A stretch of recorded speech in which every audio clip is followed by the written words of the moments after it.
আমি আমি আমি জামশেদ মজুমদার ক্লেম করতেছি ধর্ম যার যার, উৎসব সবার, কিন্তু এটা যদি উৎসব হয়, কি হয়, এটা যদি ইবাদত হয় তাহলে ইবাদতটা কিন্তু যার যারই। পূজা কিন্তু একটা ইবাদত। আমি বুঝাইতে পারি না মানুষকে, ওয়াল্লাহি মনে হয় আমি বলাতে প্রবলেম হয় মনে হয় আমার, মানে আমার ভিতরে যা আছে, এখানে মগজে যা আছে, এটা মনে বাইর করতে পারি না। বোঝেন নাই? আপনার ছেলে পূজায় যাচ্ছে, ও কি ইবাদতে গেল না উৎসবে গেল? তো শিরিক আপনি তো খুঁজে পান না, মুসলমানরা শিরিক খুঁজে পায় না। মুসলমানদেরকে এখন যদি বলে যে ডাব, নারিকেল, মুগ, দুম্বা, ছাগল কোথায় নিয়ে যাও, বলো যে হ্যাঁ, সমস্যা কি? সমস্যা কি? আমিও বলি যে যাও, তোমার ব্যাপার। কিন্তু ভাই এই যে এখানে তো সমস্যা, এখানে সমস্যা মনে হয় না। আমার প্রতিবেশী, তার বিলিভ, তার বিশ্বাস হচ্ছে, তার আস্থা হচ্ছে যে মাটি একটা বানাবে, এটাকে মানুষের একটা চেহারা দিবে, এরপর এটাকে সিজদা করবে, তার কাছে মঙ্গল কামনা করবে, অথবা বিপদ থেকে উদ্ধার হওয়ার মানে দোয়া করবে, এটা তার বিশ্বাস। সে এবার তাদের একটা দিনক্ষণ তারা ঠিক করে, সে অনুযায়ী তারা ওই মাটিটাকে বানিয়ে তারা সেখানে মাথা নত করে, তাদের বিপদ থেকে তারা উদ্ধার হওয়ার জন্য বলে, তারা তাদের কল্যাণ চায়। তো তারা কি ইবাদত করতেছে না উৎসব করতেছে? তারা কি ইবাদত করতেছে না উৎসব করতেছে? আরে এই জাতির মানুষ কথা বলতে পারে না নাকি? তো আপনার ছেলে যে ওখানে গেল, ও কি উৎসবে গেল না ইবাদতে গেল? তো এটা আল্লাহর সাথে শিরক করলো কিনা সে? এখানে আসছি একটা উদ্দেশ্য নিয়ে। আমি চাই আমার পরিচিত, আমি বেঁচে থাকা অবস্থায় যত মানুষকে আমি চিনি, যত মানুষের সাথে আমার সাক্ষাৎ হবে, আমি সহকারে, আমি চাই কেউ যাতে চিরস্থায়ী জাহান্নামী না হয়। আমার চাহিদা কেউ জাহান্নামে যেতে না যায়, কারণ এটা আমার কোনো লাভ নাই। তবুও মানুষ অপরাধ করে, আল্লাহ বিচার করবে, যাকে খুশি মাফ করবে, যাকে খুশি আল্লাহ শাস্তি দেবে। কিন্তু শাস্তির মধ্যে পার্থক্য আছে। চন্দ্রপড়ার মা বোনেরা, চন্দ্রপড়ার পুরুষরা, শাস্তির মধ্যে পার্থক্য আছে।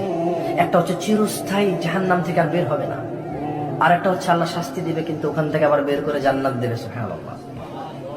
আমি চাচ্ছি যে তোমরা ওই অপরাধটা থেকে, মানে তোমাদের অপরাধ থেকে তোমরা বিরত হও, কিন্তু সবার আগে তোমরা শিরক থেকে বিরত হও, তারপর তোমাদের যত অপরাধ আছে সব থেকে তোমরা বিরত হও। মনে রাখবে, তোমার যদি শিরক থাকা অবস্থায় মৃত্যু চলে আসে, আল্লাহি তোমার কোনো ওলি মুর্শিদ থাকবে না, এবং তুমি, হ্যাঁ, মুহাম্মদ সাল্লাল্লাহু আলাইহি ওয়াসাল্লাম তাই বলেছে যে আর জাহান্নাম থেকে বের হতে পারবে না, একে বের করবে না আল্লাহ। আমি চাই তুমি এই শিরক থেকে বাঁচো, তুমি আল্লাহর জান্নাতের দিকে এগিয়ে আসো, তুমি শিরক থেকে বাঁচো। শোনো, জান্নাতকে আল্লাহ সবার উপরে হারাম করেনি। আল্লাহ শুধু জান্নাতকে একেবারে পরিপূর্ণ চূড়ান্ত হারাম নিষিদ্ধ করেছে শুধু মুশরিকের উপরে। কার উপরে? কার উপরে?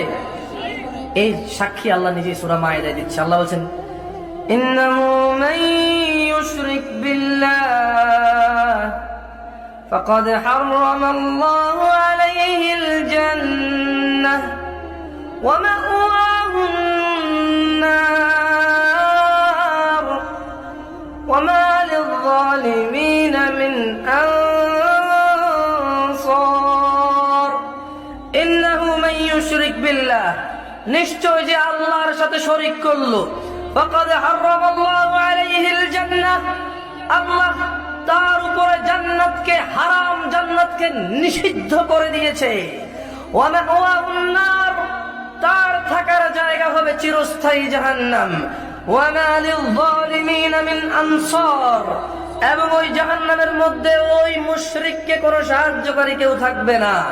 চন্দ্রপাড়ার মানুষ, ইত্তাকিল্লাহ হাক্কা তুকাতি, আল্লাহকে ভয় করা যেভাবে ভয় করা উচিত।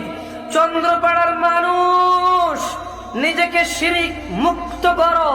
নিজের শিরিক যদি খুঁজে না পাও, যদি তুমি অনেক মসজিদ ব্যতীত অনেক জায়গায় যাও, আল্লাহ ব্যতীত আল্লাহর কাছে সরাসরি না চেয়ে অনেক মাধ্যম তুমি খোঁজ করো, তোমাকে যদি এগুলাতে না করি তুমি রাগ করো, তুমি মনে করো আমি ভুল বলেছি, আমি কারো টাকা খেয়ে কথা বলছি, তবে শোনো, তোমার সাথে তর্কে লিপ্ত হওয়ার আমার কোনো অনুভূতি নেই।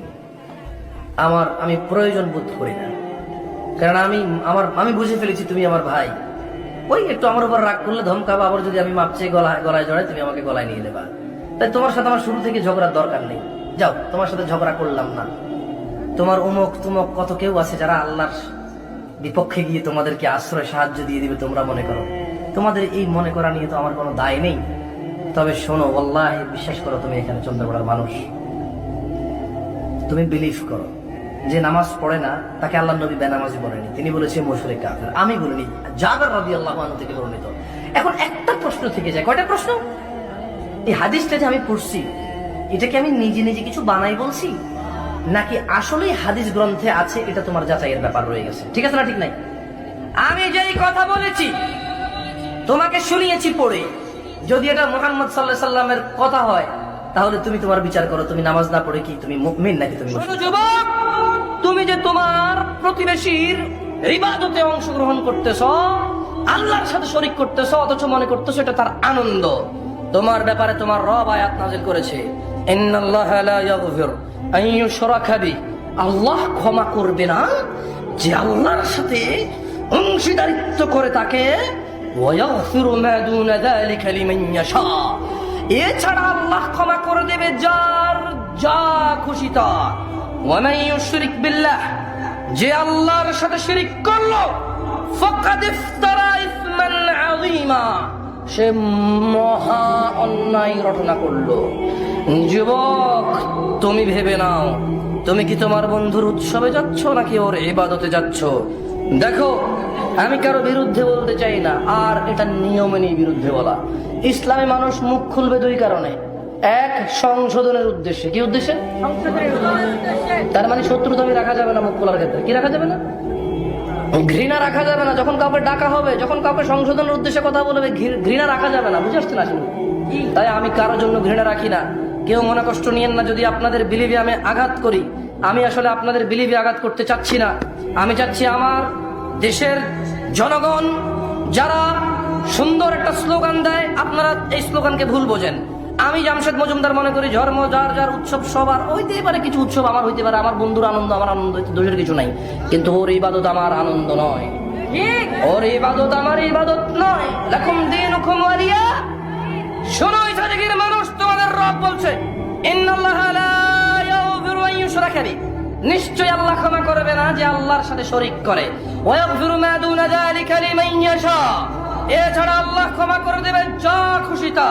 ওয়া মান ইউশরিক বিল্লাহ, যে আল্লাহর সাথে শিরক করলো, ফাকাদ দাল্লা দালালাম বাঈদা, নিশ্চয়ই সে সবচাইতে বড় পথভ্রষ্ট। ইসাদিগির মানুষ, আল্লাহর থেকে আল্লাহর সাথে শরীক করা থেকে বিরত হও। ইসাদিগির মানুষ, চিন্তা ভাবনা করো, হে মুসলমান, হে মুমিন, চিন্তা করে দেখো কোনটা ইবাদত আর কোনটা উৎসব। চিন্তা করে, তোমার ঈদ তো উৎসব, কই কি তোমার বন্ধু তো আসে না? ধরে নাও তোমার বন্ধু আসলো, এখন আমি এইভাবে বললে অনেকে বলবে আসে, ধরো তোমার ঈদ, এটা ইবাদত, তোমার বন্ধু আসলো যে আল্লাহকে মানে না, তার এই ইবাদতে কোনো লাভ নেই, এটা কবুল হবে না। এটা আমরা মুসলমান মনে করি। আমরা মনে করি যে যারা আশহাদু আল্লা ইলাহা ইল্লাল্লাহ ওয়া আশহাদু আন্না মুহাম্মাদান আবদুহু ওয়া রাসূলুহু, কুল হুয়াল্লাহু আহাদ আল্লাহুস সামাদ লাম ইয়ালিদ ওয়া লাম ইউলাদ ওয়া লাম ইয়াকুল লাহু কুফুয়ান আহাদ, যার এগুলোতে সমস্যা আছে, আমরা মনে করি সে যদি মসজিদে ইমামতিও করে তার লাভ নাই। ঠিক না? এটা আমাদের বিশ্বাস। তাই আমাদের প্রতিবেশীরা যদি আমাদের ইবাদতে আসে, এতে আমরা খুশি হই না। কেন খুশি হই না? আমরা দুঃখ পাই। কেন? আহা, ও ভালো কাজে আসলে, কিন্তু ইমান নাই, তাই লাভ হবে না। এটা আমাদের বিশ্বাস। বুঝাতে পেরেছি না পারেনি? যুবক, জানা থেকে বেঁচে থাকো। যুবক, দিনই বলে দরকার নাই ফেসবুকে। যুবক, স্কুলের মেয়েদেরকে তোমার দিন শিক্ষা দিতে হবে না। আলেমরা আছে, বক্তব্য দেয়, আলেমরা আছে, বই লেখে, মাদ্রাসা আছে, মসজিদের ইমামরা খুতবা দেয় জুমায়, তুমি শেখানোর দায়িত্ব নেওয়া লাগবে না। যুবক, মা ও বোন দাঁড়িয়ে থাকলেই তাকে বিশ্বাস করে তার সামনে আসা যায়, এ কথা ভুল। যাদেরকে বিবাহ করা হারাম তাদের সামনে আসা যায়, এ কথাই সঠিক। দাড়ি টুপি লম্বা জুব্বা ঝাড়ফুঁক করে মাথা ব্যথা চলে যায়, বাচ্চা হয় না বাচ্চা হয়ে যায়, এইরকম লোককে দেখা দেওয়া যায়, কথা বলা যায়, এ কথা ভুল। সঠিক হচ্ছে যাকে বিবাহ করা যায় না তাকে দেখা দেওয়া যায়, যাকে বিবাহ করা বৈধ তাকে দেখা দেওয়া হারাম। বুঝাতে পেরেছি? আল্লাহকে ভয় করবেন। যাই হোক, আমি আমার বক্তব্য শেষ করবো। জাযাকুমুল্লাহ খায়র ওয়া আহসানাল জাযা।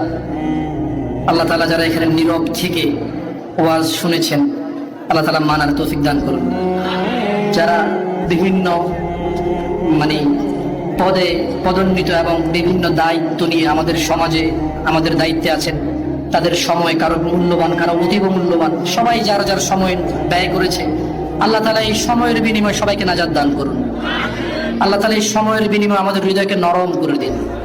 ওয়া আখির দাওয়ানা আলহামদুলিল্লাহি রাব্বিল আলামিন। ওয়াসসালামু আলাইকুম ওয়া রাহমাতুল্লাহি ওয়া বারাকাতুহু।